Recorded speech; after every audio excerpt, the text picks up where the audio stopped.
শিক্ষার্থী বন্ধুরা, আশা করি তোমরা সবাই ভালো আছো। এই ক্লাসে আমরা ব্যাংকের গঠন ও মূলনীতি সম্পর্কে পড়ব। আমাদের এই অধ্যায়ের অন্যতম একটা গুরুত্বপূর্ণ টপিক কিন্তু এই মূলনীতি। কারণ দেখা যায় যখনই সৃজনশীল প্রশ্ন আসে এই অধ্যায় থেকে একটা উদ্দীপক দিয়ে দেয় এবং উদ্দীপকে বলে দেয় অমুক ব্যক্তি অমুক ব্যাংকে এই কাজটা করেছে বা অমুক একটা ব্যাংক এই কাজটা করছে বা তার গ্রাহকরা তাদের এগেনস্টে এই কমপ্লেন করছে। এখন তোমাকে আইডেন্টিফাই করতে হয় এই যে ব্যাংকটা পার্টিকুলার কাজ করছে বা তার গ্রাহকরা তাকে এই কমপ্লেন করছে ব্যাংকের নামে, অ্যাকচুয়ালি এটা কোন মূলনীতি হিসাবে কাজটা হয়েছে বা কোন মূলনীতির ভঙ্গ হয়েছে। মাঝে মধ্যে প্রশ্ন আসে, খুব একটা কমন একটা প্রশ্ন, যে মিস্টার ক একটা অ্যাকাউন্টে এত টাকা রেখেছে, মিস্টার খ যিনি হলো তার ভাই, সে গিয়ে ব্যাংকের কাছে বলল কত আমার ভাই আপন ভাই, আমি তার ব্যাংকের কত টাকা জমা আছে এটা আমি জানতে চাই। ব্যাংক মিস্টার খকে জানিয়ে দেয় আচ্ছা তোমার ভাইয়ের অ্যাকাউন্টে এত টাকা আছে।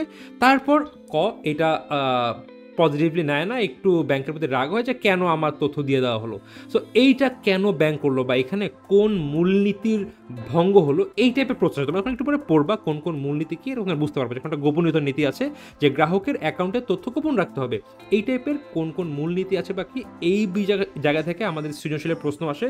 সো এই অধ্যায়ের জন্য এইটা one of the most important topic. So তোমাদের ভালো মতন পড়তে হবে। অন্য জায়গায় ব্যাংকের গঠন, এখান থেকেও মাঝে মধ্যে ক অথবা খ অথবা এমসিকিউর জন্য প্রশ্ন আসে। এমসিকিউ মাস্ট থাকবে, এখানে দুই একটা খুবই খুবই ইম্পর্টেন্ট টপিক আছে, মূলত ব্যাংক গঠন করতে গেলে কী পরিমাণ পরিচালকের প্রয়োজন হয় বা কি এই বিষয়গুলো। এবার আমরা দেখব ব্যাংকের গঠন সম্পর্কে।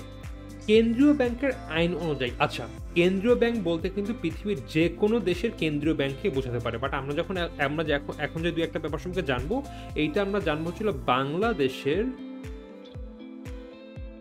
কেন্দ্রীয় ব্যাংকের আইন অনুযায়ী কিছু বিষয়। সো আমরা যে আইনগুলো দেখবো এটা বাংলাদেশ ব্যাংকের প্রেক্ষিতে বা বাংলাদেশের যে আইন, ব্যাংকিং আইন, সেই অনুযায়ী। সো সর্বনিম্ন 2 জন এবং সর্বোচ্চ 13 জন পরিচালকের সমন্বয় প্রাইভেট ব্যাংক প্রতিষ্ঠিত হয়। আমরা জানি কোম্পানি সাধারণত দুই রকম হয়ে থাকে, প্রাইভেট লিমিটেড কোম্পানি মানে যৌথ মূলধনী কোম্পানি সাধারণত দুই রকম হয়ে থাকে, প্রাইভেট লিমিটেড এবং পাবলিক লিমিটেড। ঠিক একইভাবে একটা ব্যাংকও কিন্তু দুই প্রকার হতে পারে, private limited bank, public limited bank. অবশ্যই যৌথ মূলধনী কোম্পানি পর্যায়ে যেতে হবে। তো যদি এইটা প্রাইভেট লিমিটেড ব্যাংক হয় তাহলে এই সদস্য সংখ্যা হবে 2 থেকে 13 জন। সো পরিচালকের সংখ্যা, যদি এইটা পাবলিক লিমিটেড কোম্পানি হয় সেই ক্ষেত্রে, যদি পাবলিক হয় সেই ক্ষেত্রে এর সদস্য সংখ্যা হবে 13 থেকে শুরু করে সর্বোচ্চ সীমাহীন, অর্থাৎ এইটার না কোনো শেষ নেই, যতগুলো চায় ব্যাংক চাইলে করতে পারে। কিন্তু অবশ্যই এর জন্য ব্যাংক এখন চাবে না তার পরিচালক সংখ্যা 10,000 বানাবে, এটা নিশ্চয়ই কিন্তু চাবে না। তারা দেখা যাবে সুবিধার চেয়ে অসুবিধাই বেশি। দেখা যাবে কোনো একটা ব্যাংক চাচ্ছে আমাদের পরিচালক সংখ্যা হবে 38, তারা 38 করতে পারে। কোনো একটা ব্যাংক ছিল না আমাদের হবে হচ্ছিল মোট 41টা, 41 করতে পারে। বা একটা ব্যাংক ছিল আমাদের পরিচালক সংখ্যা হবে মোট 180 জন, করতে পারে। তো হয়তো আরও কিছু নিয়ম আছে অনেক ডিটেলসে গেলে, বাট যদি আমরা একদম সারফেস লেভেলে জানতে চাই, আমরা যেটা জানবো সেটা হচ্ছিল পাবলিক লিমিটেডে সর্বনিম্ন 7 জন হবে, ভুলে বলছি, সর্বনিম্ন 7 জন থেকে সর্বোচ্চ সীমাহীন পর্যন্ত, অর্থাৎ আমি ইনফিনিট একটা সাইন দিয়ে রাখলাম। তো যদি এইটা প্রাইভেট লিমিটেড হয় তাহলে সেটি হবে 2 থেকে 13, যদি এটি পাবলিক লিমিটেড হয় তাহলে সেটি হবে 7 থেকে সর্বোচ্চ সীমাহীন পরিচালকের সমন্বয়ে ব্যাংকটি গঠিত হবে। বাংলাদেশের বাণিজ্যিক ব্যাংক প্রতিষ্ঠার ক্ষেত্রে কেন্দ্রীয় ব্যাংক হিসেবে বাংলাদেশের ব্যাংকের অনুমোদন ছাড়া ব্যাংক প্রতিষ্ঠা সম্ভব নয়। অর্থাৎ বাংলাদেশে যদি কোনো ব্যাংক প্রতিষ্ঠিত হতে যায় তাকে অবশ্যই বাংলাদেশের যে কেন্দ্রীয় ব্যাংক আছে, যেটা নাম হচ্ছিল বাংলাদেশ ব্যাংক, এদের অনুমোদন নিতেই হবে। এই অনুমোদন ছাড়া তারা কিন্তু প্রতিষ্ঠা হতে পারবে না। তবে যদি অনুমোদনহীন হয় বা যদি কোনো ব্যাংক বাংলাদেশ ব্যাংকের অনুমোদন ছাড়া গঠিত হয় তাহলে এই অনুমোদনহীন ব্যাংকগুলো সমবায় বা অন্য যে কোনো নামে পরিচিত হলেও তা বেআইনি ব্যাংক ব্যবস্থা হিসাবে চিহ্নিত করা হবে। এরপর আমরা দেখব ব্যাংক ব্যবসার মূলনীতি। আমরা একটা ব্যাংক কিছু নীতি ফলো করে। ব্যাংক একটি ঝুঁকিবহুল ব্যবসা, ঝুঁকি মোকাবেলায় শক্তিশালী ও নির্ভরযোগ্য এবং দক্ষ ব্যবস্থাপনা না করলে ঝুঁকি এড়ানো কঠিন। অন্যের অর্থ নিয়ে ব্যবসা করার কারণে ব্যাংক প্রতিষ্ঠানকে ঝুঁকি এড়ানোর জন্য বেশ কিছু মৌলিক নীতি মেনে চলতে, অর্থাৎ আমরা এই কাজটা এইভাবে করবো, আমরা ওই কাজটা এইভাবে করবো, সো দ্যাট আমরা একটা ব্যাংক হিসেবে প্রপারলি কাজ করতে পারি। প্রথমে নিরাপত্তা নীতি। ব্যাংকের গুরুত্বপূর্ণ একটা নীতি হলো গ্রাহকদের অর্থ এবং ঋণ হিসেবে প্রদত্ত অর্থে নিরাপত্তা বিধান করা। কি, ব্যাংকে গ্রাহকরা অর্থ রাখছে, সেই অর্থ ব্যাংক বিভিন্ন পক্ষের নিকে ঋণ দিচ্ছে এবং ব্যাংকের নিজেদের সেভ বা ট্রেজার সেখানেও কিন্তু বিপুল পরিমাণ অর্থ জমা থাকছে।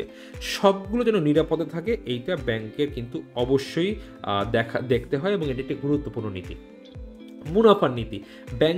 বাণিজ্যিক ব্যাংকের অন্যতম মূল উদ্দেশ্য ছিল মুনাফা অর্জন করা। সো আমরা ব্যাংক যেন তারা ইনভেস্ট করে মুনাফা অর্জন করতে পারছে, এইটাও কিন্তু তারা দেখবে ভালো মতন। এর জন্য প্রদত্ত সুদ, অর্থাৎ আমানতকারীদের প্রদত্ত সুদ ও ঋণ গ্রহীতার নিকট থেকে প্রাপ্ত সুদের পার্থক্যই ব্যাংকের মুনাফার প্রধান অংশ। অর্থাৎ গ্রাহককে ব্যাংক হয়তো দিল 5% সুদ এবং তারা ঋণ গ্রহীতার কাছ থেকে নিলে হচ্ছিল 8% সুদ। এই যে 3%, এইটাই কিন্তু ব্যাংকের মুনাফা। এর বাদে আরও বিভিন্নভাবে কিন্তু ব্যাংক মুনাফা অর্জন করতে পারে এবং ব্যাংকের খুব ভালো করে দেখতে হয় যে ভাই তারা মুনাফা করছে কিনা, কারণ মুনাফা না করলে কিন্তু ব্যাংকের মূল উদ্দেশ্য কিন্তু আর থাকছে না কোনো। তারপর আমরা দেখতে পাচ্ছি তারল্য নীতি। দেখো, গ্রাহকরা কি করে, ব্যাংকে টাকা জমা রাখে বা আমানতকারীরা ব্যাংকে টাকা জমা রাখে এবং তারা যখন তুলতে চায় তখনই নগদ টাকা দিতে হয় বা হবে। অর্থাৎ আমি আজকে ব্যাংকে টাকা রাখলাম, এই টাকাটা আমি তুলতে গিয়ে যদি ব্যাংক আমাকে বলে ভাই আপনার টাকা তো নাই, টাকা নাই বলতে ভাই টাকা আছে কিন্তু আমাদের এখন তো ব্যাংকের কাছে ক্যাশ টাকা নাই, আপনি এক সপ্তাহ পরে আসেন বা আপনি একদিন পরে আসেন। এটা হলো কি, ব্যাংক কখনো তাদের সুনাম ধরে রাখতে পারবে যদি এরকম দেখি আমি পরের দিন আমার ব্যাংক অ্যাকাউন্ট থেকে সব টাকা তুলে আমি অন্য ব্যাংকে চলে যাব। এই জন্য ব্যাংকে অলওয়েজ পর্যাপ্ত পরিমাণ ক্যাশ টাকা রাখতে হয়, সো দ্যাট যখন তখন যে কোনো গ্রাহক যদি গিয়ে টাকা চায় যে ভাই আমার টাকা প্রয়োজন, আমার ব্যাংকে টাকা দেন বা টাকা তুলতে চায়, যেন ইনস্ট্যান্ট ব্যাংক তাকে তার টাকা দিয়ে দিতে পারে। সো এটাই হচ্ছিল মূলত তারল্য নীতি। দেখো কি বলেছে, আমানতকারী যখন টাকা তুলছে তখন তাদেরকে নগদ টাকা দিতে হবে। আবার এটি বিবেচনায় রেখে যদি ব্যাংক তার সব টাকা ব্যাংকের তরল অবস্থায় রেখে দেয় তবে ব্যাংক কোনো বিনিয়োগ হবে না এবং ব্যাংকটি কোনো মুনাফা হবে না।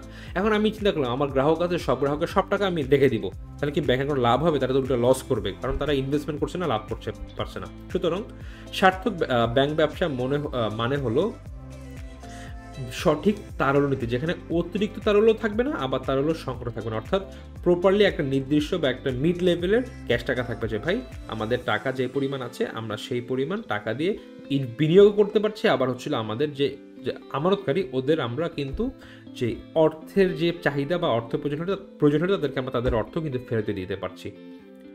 তারল্য নীতি ব্যাংক ব্যবসার অন্যতম একটা মূলনীতি। এটা খুবই গুরুত্বপূর্ণ একটা নীতি, ব্যাংক এইটা খুব প্রপারলি মেইনটেইন করে, আদারওয়াইজ তাদের একদিকে সুনাম নষ্ট হবে অথবা তাদের কিন্তু মুনাফা কম অর্জন হবে।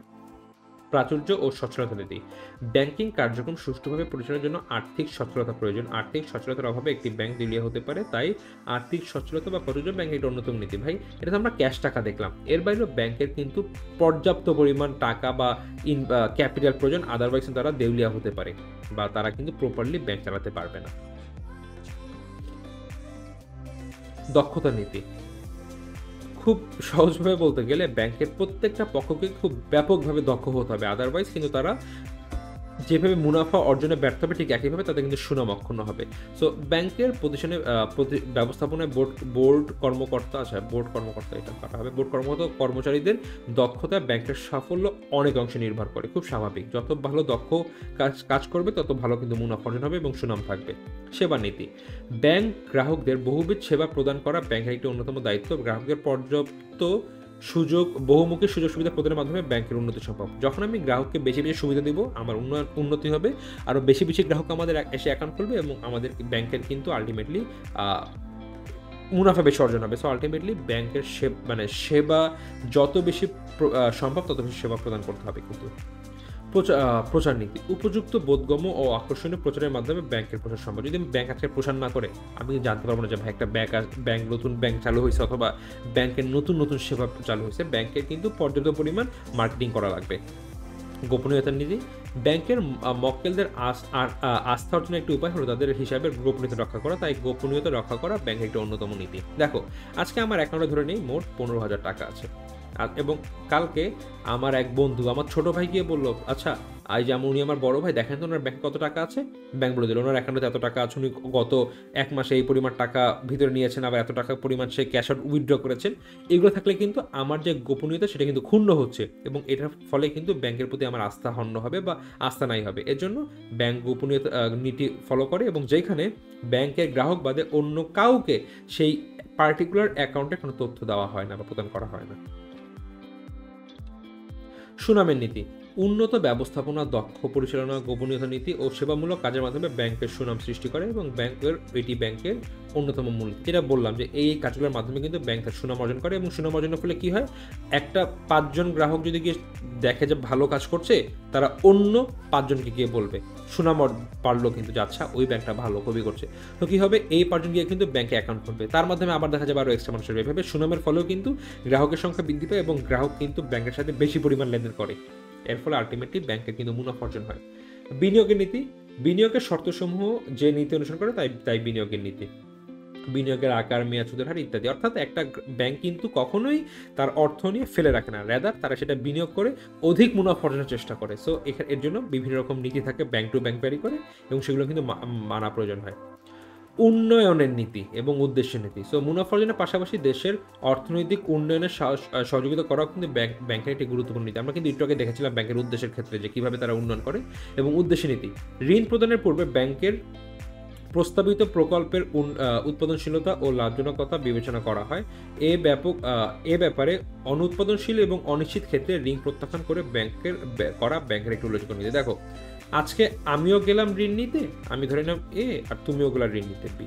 তুমি কি বললা যে ভাই তুমি এমন একটা মানে বললা যে ভাই দেখেন এইটা করলে অ্যাকচুয়ালি এইভাবে কাজ করবো, আমরা ঋণটা নিব, আমার ঋণ প্রয়োজন, আমি এই কাজ করবো। এবং ব্যাংক দেখলো তুমি যে ঋণ চাচ্ছ এটা অ্যাকচুয়ালি খুব ভালো একটা ইনভেস্টমেন্ট অপরচুনিটি, কারণ তুমি এই ঋণের টাকাতে যে কাজটা করবা এখান থেকে আগামীতে অ্যাকচুয়ালি মানে উৎপাদনশীলতা আছে এবং এখানে তোমার মুনাফা অর্জন হবে। সো এটা হলে কি হবে, যেরকম দেশের উন্নয়ন হচ্ছে ঠিক একইভাবে যদি তোমার ব্যবসা উন্নয়ন লাভ করে বা করে, তখন কিন্তু তুমি ব্যাংকের ঋণের টাকা ফেরত দিতে পারবা। অপরদিকে আমি যে ব্যাংকের যে ঋণ নিতে গেলাম যেই উদ্দেশ্যে, যে ব্যবসার পারপোজে, ব্যাংক দেখলো ভাই যদি এইখানে টাকা দেওয়া হয় হয়তো বা এই ব্যবসা থেকে কোনোরকম কোনো মুনাফা আসবে না বা অর্জন সম্ভব হবে না, ব্যাংক কিন্তু আমাকে ঋণ দিবে না, কজ আমার এখানে কিন্তু আগামীতে লাভ হওয়ার চান্স কম আমার ব্যবসা থেকে, এবং যদি আমার লাভ না হয়, যদি ক্ষতি হয়, আমি কিন্তু ব্যাংকের ঋণ পরিশোধ করতে পারবো না। সো এর জন্যই ব্যাংক দেখে যে এই যে ব্যাংক থেকে ঋণ নিচ্ছে কোনো পক্ষ কোন উদ্দেশ্যে, এই উদ্দেশ্যটা কি মানে লাভজনক কিনা, যদি লাভজনক হয় তাহলে ব্যাংক অবশ্যই ইনভেস্ট করবে বা ঋণ দিবে, আদারওয়াইজ কিন্তু ব্যাংক ঋণ দিবে না। মিড ব্যয়ের নীতি, স্বল্প ব্যয় অধিক মুনাফা, অর্থাৎ যত কম টাকা খরচ করা যায় এবং এই কম টাকা খরচ করে অধিক মুনাফা অর্জন করা যায়, এটা ব্যাংকের অন্যতম একটা নীতি। এর ফলে কি হয়, মুনাফার পরিমাণ বৃদ্ধি পায়।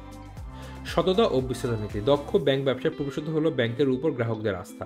এই আস্থা অর্জনের জন্য ব্যাংক বিভিন্ন প্রকার সততা ও বিশ্বস্ততার নীতি অবলম্বন করে থাকে। এই আস্থার বলেই গ্রাহক তাদের অর্থ ও মূল্যবান সম্পদ ব্যাংকের কাছে জমা রাখে, অর্থাৎ গ্রাহক কাছ থেকে সততা ও বিশ্বস্ততা অর্জন করতে হবে। সাবধানতা নীতি, অনিশ্চিত ও ঝুঁকি এড়ানোর জন্য বিনিয়োগের ক্ষেত্রে ব্যাংকের সাবধানতার নীতি মেনে চলতে হয়। এক জায়গায় ইনভেস্ট করলাম, টাকা ফেরত আসতেও পারে, নাও আসতে পারে, মানে ঋণ দিলাম, টাকা হয়তো বা মাইন্ড চলে গেল, এরকম হলে কিন্তু চলবে না, ব্যাংকের সাবধানতা কিন্তু মেনটেন করতে হবে। এবং বিশেষায়নের নীতি, সো বৈদেশিক বাণিজ্য, ঋণ দান, নোট ইস্যু ইত্যাদি ক্ষেত্রে ব্যাংককে বিশেষণের নীতি অনুসরণ করে থাকে, যে ফলে কার্যদক্ষতা বৃদ্ধি পাবে। অর্থাৎ একটা পার্টিকুলার ব্যাংক তারা শুধুমাত্র বৈদেশিক অর্থাৎ আমদানি রপ্তানির ক্ষেত্রে কাজ করে থাকে, কিছু ব্যাংক শুধুমাত্র আমানত গ্রহণ ও ঋণ দানের ক্ষেত্রে কাজ করে, কিছু ব্যাংক শুধুমাত্র নোট ইস্যু করে কাজ করে থাকে।